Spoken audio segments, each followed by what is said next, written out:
The County Council this week moved quickly to appoint temporary members of the Planning Board after the chaos of the past 3 months that saw the council remove all 5 members of the existing board. And then later, they adopted a highly controversial and unpopular changes to the county master plan. Nancy, can the council restore its credibility? I think they've done a good job in cleaning up the planning board situation. They appointed a really experienced staff person to run the board until next June. Jeff Zients knows this world inside out, and very uncontroversially has done a great job on behalf of the council at the council offices. The other people that they've appointed have really pretty much have great records, know how to behave, have been on commissions and in public service, and I think they will do a good job in their interim position. So I think they did the best they could under the circumstances. So they deserve credit for finding people who were not really politically aligned in any big way, who were not going to create a lot of backlash or anything like that in the interim thing, period. It's a hard time right before an election.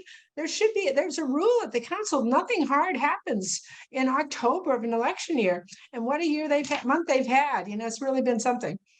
Well, that's exactly right. Mark, what's striking is, particularly about the decision on Thrive 2050 Montgomery, is there was so much dissatisfaction with the process involved with the Thrive 2050 plan, but the council adamantly refuses to admit there's a problem, and contrast this to Arlington County, which is also going through its own master plan revision. It stopped its master plan revision to address what was considered the middle housing element. And actually, Arlington County is a great example of the flaw in the assumptions of Thrive 2050, which is that concentrating more housing around transit will be cheaper. It's not, because there's a premium that people are willing to pay for the transportation accessibility. And Arlington's done a great job of building transit-oriented housing. That doesn't turn into housing that's affordable. And that's what people were asking for. And that was not provided by this plan. Well, it's not provided by any plan. I mean, correct. Think back to Paris Glendenning and the smart growth plan of 2000. I mean, it all sounds great, but we're still not producing enough affordable housing. And when you have a county council and a county executive that is determined to phase out fossil fuels and increase the cost, electricity costs 5 times natural gas. You know what's going to happen in 10 years? When those rent numbers start coming up? You talk about an affordability crisis. We've just magnified it tenfold.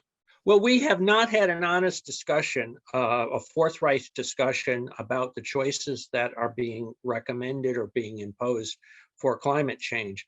And if you want to make changes like that, you ought to come forward and tell people about what it's going to cost and what the consequences are and what the trade-offs are.